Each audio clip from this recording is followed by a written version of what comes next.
2001 সালে আমরা দেখেছি বিএনপি ক্ষমতায় আসার পরে ভোলার কর্পোরেশন শুধু একটা উপজেলায় 200 জন হিন্দু নারীকে ধর্ষণ করেছে, তারা সেটা বিচার করে নাই। জামাতে ইসলামের নেতাদেরকে অন্যায়ভাবে জুডিশিয়াল কিলিং করে একের পর এক হত্যা করছিল।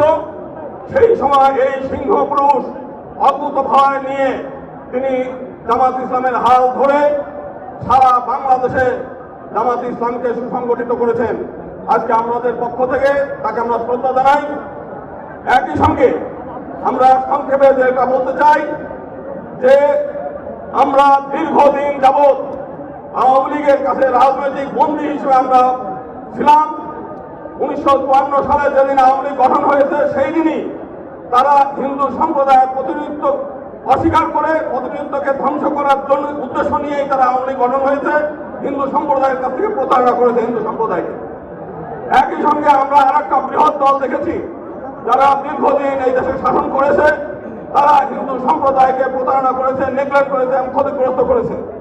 2001 সালে আমরা দেখেছি বিএনপি ক্ষমতায় আসার পরে ভোলার কর্পোরেশন শুধু একটা উপজেলায় 200 জন হিন্দু নারীকে ধর্ষণ করেছে, তারা সেটা বিচার করে নাই।